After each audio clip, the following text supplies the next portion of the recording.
Is it the little things or the big things in life that get us? It's the little things. We see the big things coming. It's the little things that fly under radar. The things that we don't see until they happen that throw us for a loop, that can cause a lot of problems in our lives. I mean, I'll give you a quick example of that. Let's say that I need surgery. So I find a doctor and he agrees to do surgery. So he does the surgery, does a fantastic job, sends me back to the recovery room, sends me back to my room, and says I'll be out of the hospital the next day. It's amazing what medicine can do now, getting you into major surgery and out the next day. So he did his job. He did the big thing. But let's say somebody forgot the little thing. Let's say somebody in housekeeping, somebody in food services forgets to wash their hands. Seems like a little thing as compared to the surgery, but if they forget to wash their hands, I could get an infection. And those of you that have experienced it or have known people who have experienced it, getting an infection in the hospital can put you there for weeks. So a little thing turns into a big thing. And it's not just at the hospital, it's in our everyday lives. Let me give you an example. Powers of attorney. These are documents that we have so that if bad things happen to us or our loved ones, we're able to still handle their affairs. For example, if my spouse is incapacitated, I'll still be able to get access to their IRA, their 401k, or their accounts so that we can use that money to help us through those bad times. If I don't have that power of attorney, then I have no access to my spouse's IRA, and that can cause a real problem in people's financial lives and everyday lives. And the reason I bring this up is you need a power of attorney, but many people have a power of attorney, and they think they've done their job, and they have. But here's the problem. In the last couple of years, banks and brokerages, the people who have your IRAs or your 401ks, have found little technicalities that will allow them to prevent you from accessing that money. So even though you have a perfectly legal power of attorney, they will still reject that perfectly legal power of attorney. And if you think about it, it makes sense. Because do you ever use the power of attorney to deposit money into an IRA or to take money out of an IRA? You use it to take money out of an IRA. So they have every reason to want to reject your power of attorney. And the little technicalities they found is they said, oh, listen, we don't know if this is the actual power of attorney. So we don't want to be sued, so we're not going to accept it. So here you have a perfectly legal power of attorney, and they won't accept it. So now what do? You have to go to court. You have to hire an attorney. So now, to get access to your own money, that's crazy. But they're doing it every day now. Every day they do that. So how crazy is that? You now have to spend time and money to get access to your own money when you have a perfectly legal power of attorney that they will not honor. Because they don't want to let go of your money. They've forgotten whose money it is. And here's the thing. Then why aren't attorneys talking about this? Well, I don't know. Let's think about this. You pay them to do the power of attorney, and then if the banks and brokerages don't honor it, who do you have to pay again? Think about it. So how angry would you be when you thought you had your affairs in order, you thought you had your power of attorney, and you march into the bank, you march into your broker, and they won't honor your power of attorney? You did your work, but they're playing games with your money. That's crazy. And it doesn't stop there with your power of attorney.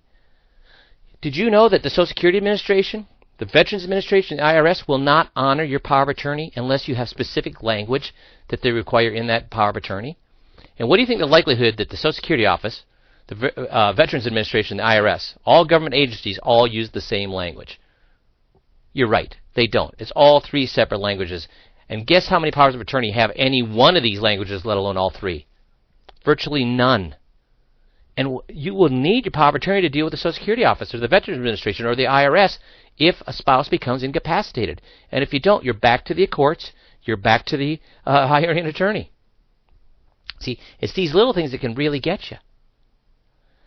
So when I was researching this for my clients, being a financial advisor, I found what's called a 21-point checklist.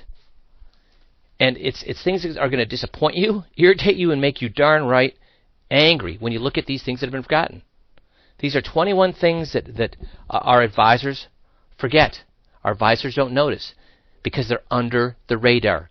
You only find out about them when these things happen to you, which by then it's too late. And let me give you an example of why it's important.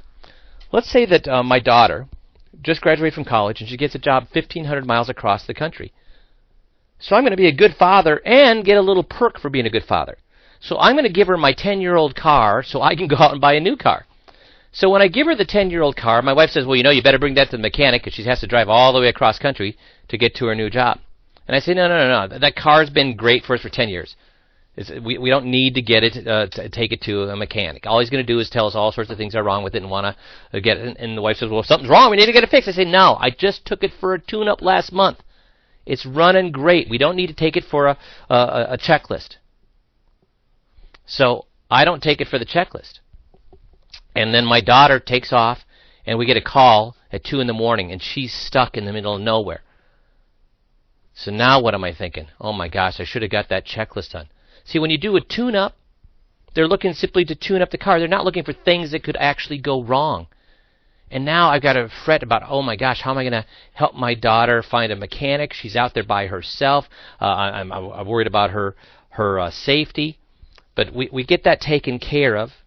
We find a mechanic, and the mechanic says, you know what, if you just would have had a mechanic go through this, you would have caught that before you took off. Where am I sleeping tonight? My wife is going to have me for lunch, isn't she? See, I should have had them go through a checklist to look at all the things that could possibly break down. And just because they do the checklist, I'm in control. I don't have to get the things fixed that they point out. If it's air conditioning, I may say, hey, she can live without air conditioning.